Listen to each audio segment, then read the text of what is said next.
Hello, our friends, Evolutionary Energy Arts family. Hello there, welcome back. So I was surprised to see a couple comments about when we had mentioned the white knight and black knight satellites. People were like, I never heard that. I was like, oh, wow. Okay. And I thought we had done a video on it, and I searched, and it was like December 2017. Oh, how time flies. So, yes, it is time to revisit this. Again, you will have debunkers out there that will try to debunk any one thing. But when you look at all the evidence, it's overwhelming. I mean, it is so overwhelming. The only way you couldn't come to the conclusion that there's non-terrestrial life that's been on the planet, still probably is on the planet. Well, we say still probably for those, that are not so awakened yet. Because, yeah, absolutely. There's extraterrestrial beings that have been interacting with the earth forever. I mean, it goes back a long time, and it may go back as long as the earth was formed, as that is really what we have gotten. Mm-hmm. Yes, I mean, these black knight, white knight satellites, they're like duality. That's what I got when I honed in on them. They are taking in information, and what I'm getting is it has to do with a time and space incident where Earth was just being formed out of a cataclysm or a major explosion to the original planet. And there was what I call a super consciousness stepped in, created Earth, and these two satellites are here to pick up data, here to pick up duality, here to pick up information as far as our consciousness and how far we have come. Please do share more. I mean, that was great, Well, the other thing that I was able to pick up was really curious is these things can also pick up multidimensionally.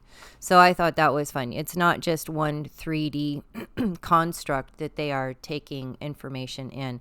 It's multiple constructs. It's also recording time-space, which is difficult to explain because there is no time, but there is a construct of time. So these things are quite amazing in their ability to capture information, collect information, process information, and hold on to it. And a lot of this does go to the Galactic Federation. So, what hit me this time when I'm pulling up stuff is all the debunking, because there's been a ton of debunking, as you can see. The official explanation, well, yeah, there's been photos of this strange object up there, but it's probably just astronaut debris.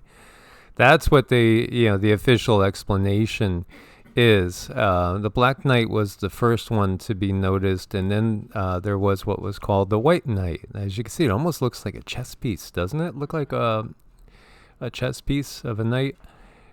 And so here you see quantum origin, and this article is from September of 2021. I was going to say last year, but we're already in 2023. Most certainly, some planets are not inhabited, but others are. And among these, there must exist life under all conditions and phases of development. That was a quote from Nikola Tesla, one of the most brilliant minds that we've had in recent times upon the planet. So he was sure that there was life. And again, this guy was brilliant. And again, they also have hidden so much of his work. And, he didn't have the nicest existence, let's just say. Again, if you don't join them, they will make your life miserable. And this is what they do. Because, again, it's all about maintaining the status quo for the power structure. 1899, famed scientist and inventor Nikola Tesla was monitoring a high-voltage radio transmission of his own design in Colorado Springs when he began receiving transmissions from an unknown origin. He started receiving transmissions of an unknown origin. The signal, according to Tesla, was mathematical in nature, indicating it came from an intelligent source. He claimed that the orientation of the electrical signal suggested it could not have come from Earth, which at first he assumed it belonged to Mars. So, yeah, he said he had gotten a signal that came from Mars.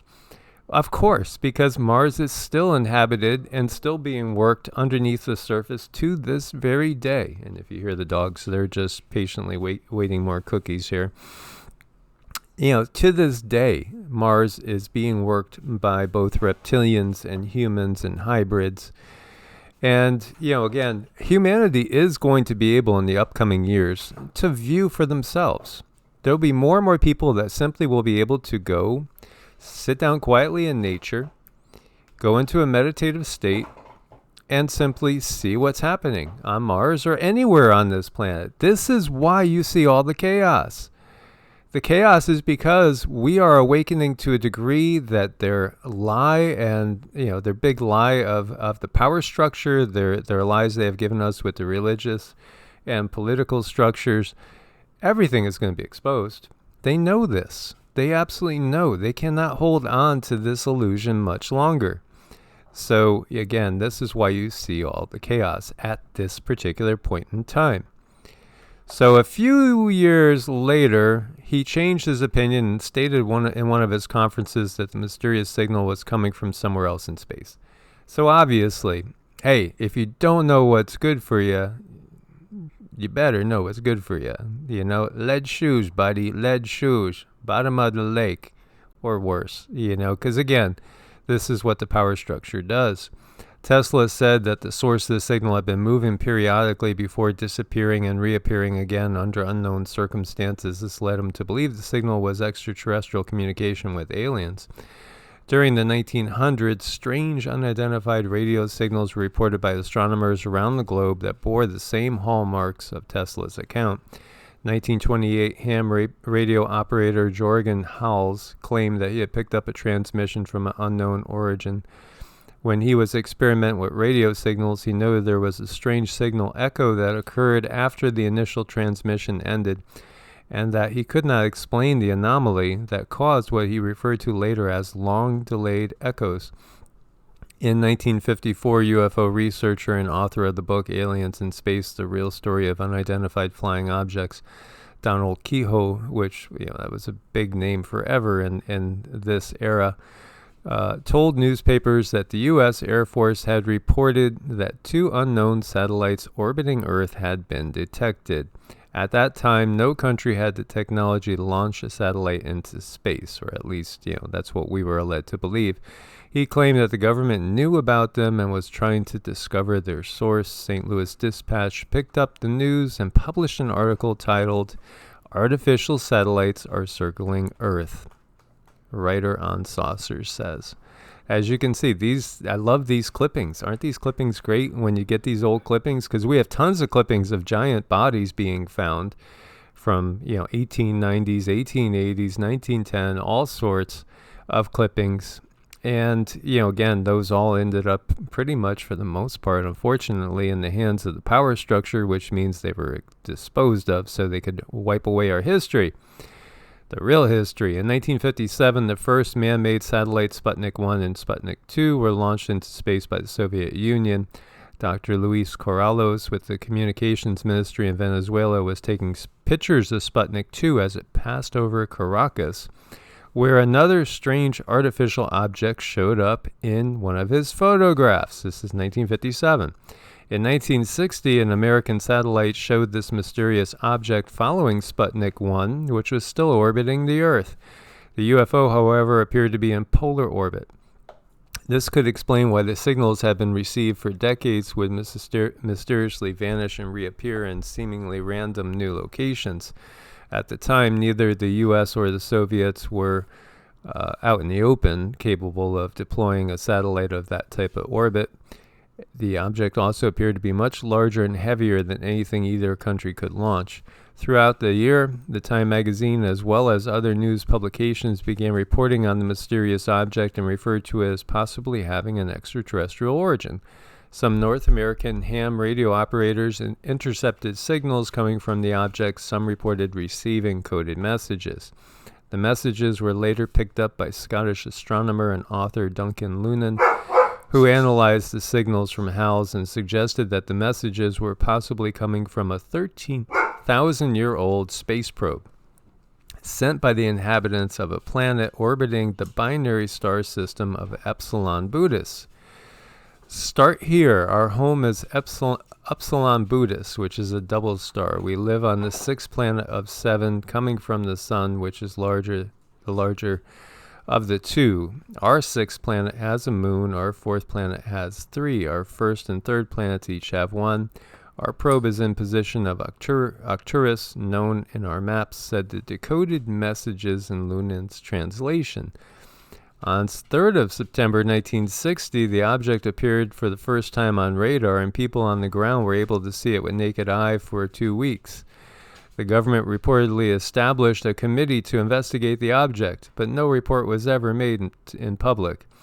In 1963, astronaut Gordon Cooper claimed that he saw a strange glowing green light ahead of his space capsule during its 15th orbit around the Earth in the Mercury 9 mission. A tracking station in Australia over which the spacecraft was orbiting all the time confirmed seeing the object on the radar as well. The Evening News reported on Cooper's sighting for the first time. The object was dubbed the Black Knight satellite. NASA soon debunked Cooper's sighting, claiming that there had been a malfunction in the space capsule which caused gases to emit what appeared to him as a glowing light. Oh yeah, sure, it's all swamp gas coming from their anuses. As a result, they said Cooper had a hallucination and did not see the UFO. Cooper later confirmed that he had definitely seen a UFO during his space orbit in 1963 and that NASA was prohibiting him from discussing it. During his lifetime, Cooper was very, very vocal about his belief in extraterrestrial life and his frustration about the U.S. government trying to cover up hard evidence of alien contact. For many years, I have lived with a secrecy imposed on all specialists in astronautics. I can now reveal that every day in the U.S., our radar instruments capture objects of form and composition unknown to us, and there are thousands of witness reports and the quality of documents to prove this, but nobody wants to make them public. Why? Because the authority is afraid people may think of God knows what kind of horrible invaders. So password still is, we have to avoid panic by all means, Cooper said in an interview by J.L. Ferrando. In 1998, astronauts were on their way to the International Space Station during their Shuttle Endeavour mission, STS-088. When they took 5 photographs of the Black Knight satellite orbiting Earth, NASA again disagreed with the astronauts and just labeled what they saw as space debris. As you can see some of the photos there. It's just swamp gas and space debris. And again, yes, moon landings and everything complete. Movies, we understand that. And, but at the same time, the moon is itself a 4D object. It is there. It's just a projection they put up over it. And again, orbit can be changed. I know that sounds incredible, but again, it's the science that we're given, which makes us don't think that these things are possible, which makes us think we live on a flat Earth, that you're going to fall off the edge. Watch out, don't get too close now. And also that, we're it. There's nothing else there. But again, when you start going into other traditions, the traditions of indigenous people around the globe, it's just full of all this knowledge of extraterrestrial and inner Earth beings, and beings also that live in the oceans. They've been there, for a very, very long time before Homo sapiens sapiens. So, this world's always been inhabited by many different species, and it's also been visited by benevolent and malevolent. So, it's all basically about controlling the narrative, and it's overwhelming when you look at, and we're going to I've been just gathering more information, and there's so much information to go over in the Hindus' books. It's just overwhelming. The detail, too, about how particular Vimanas are made of different things, and they have different functions, and detailed descriptions of weapons and propulsion systems, and detailed descriptions of different extraterrestrial beings. I mean, it's just overwhelming, the amount of knowledge that's in them that just gets brushed over. Oh, like there's no evidence. Well, yeah, there's no evidence that, the cure is an issue, is there? It depends on who you're listening to. I think what they've done now is they've blown their credibility with a good chunk of the population. This, plague upon the land and everything that's happened after that, that was kind of like the final straw for so many people to trust anything that comes out of official sources. And that's a plus. It is. And, it seems like they almost sometimes go out of their way to give information and say, trust the science. And then they're snickering in the background because everything that comes out of their mouths has a purpose. It has a purpose to manipulate in some way, shape, or form.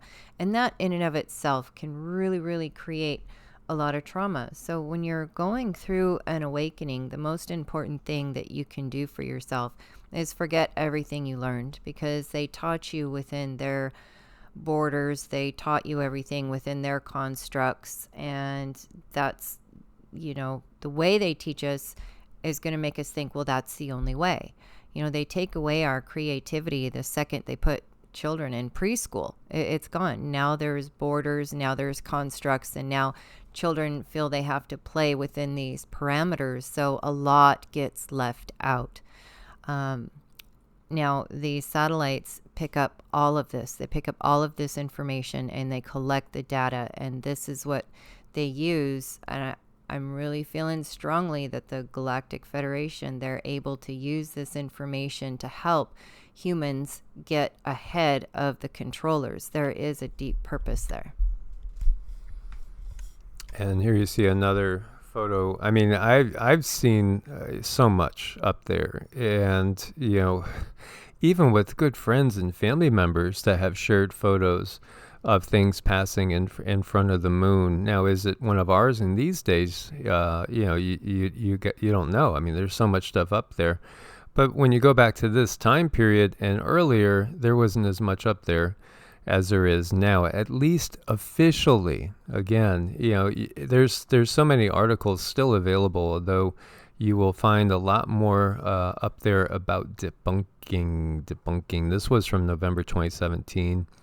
As you see, this was a UFO spotted in NASA Space Shuttle launch footage right there. Everything we do is always monitored by both good, bad, and indifferent beings. That's the reality of it. And there's more indifferent than good or bad, per se, that there's an awful lot of just curious beings out there. You find a lot of that. So I got all these links for you guys. You could go and take a look. And if you want to jump down that rabbit hole, this is from Gaia. And I'm of the mind that Gaia is about controlling the narrative of those people that have awakened to the fact that, yes, there's extraterrestrial life. Yes, the Anunnaki have been a direct influence on the planet.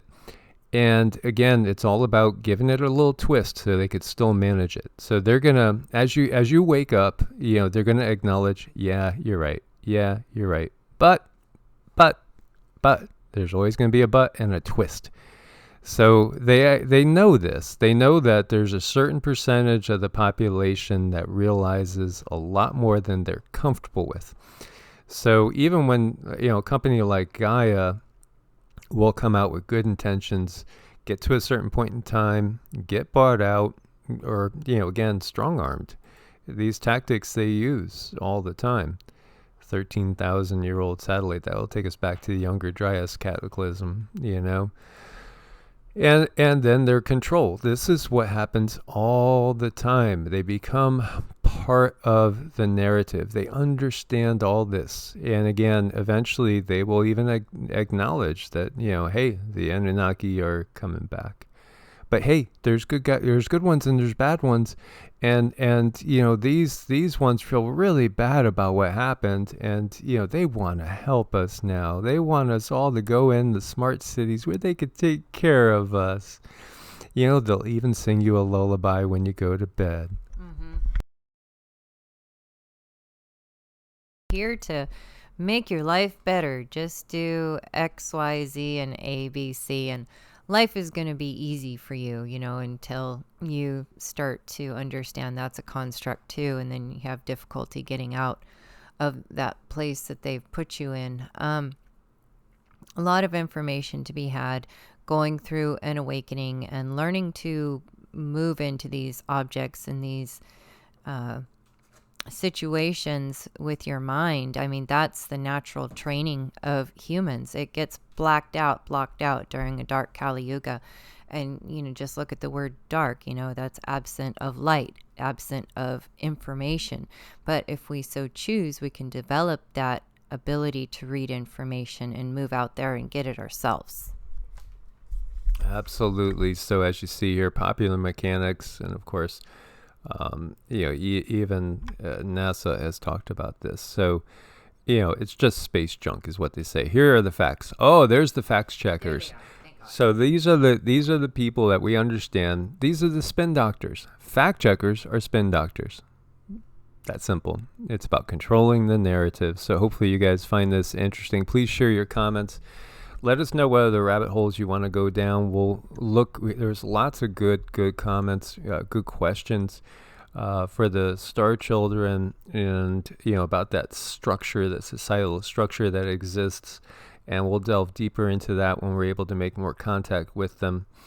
Again, it's one of those things that it's a matter of a lot of different factors, but we are blessed to have Cindy as a channel.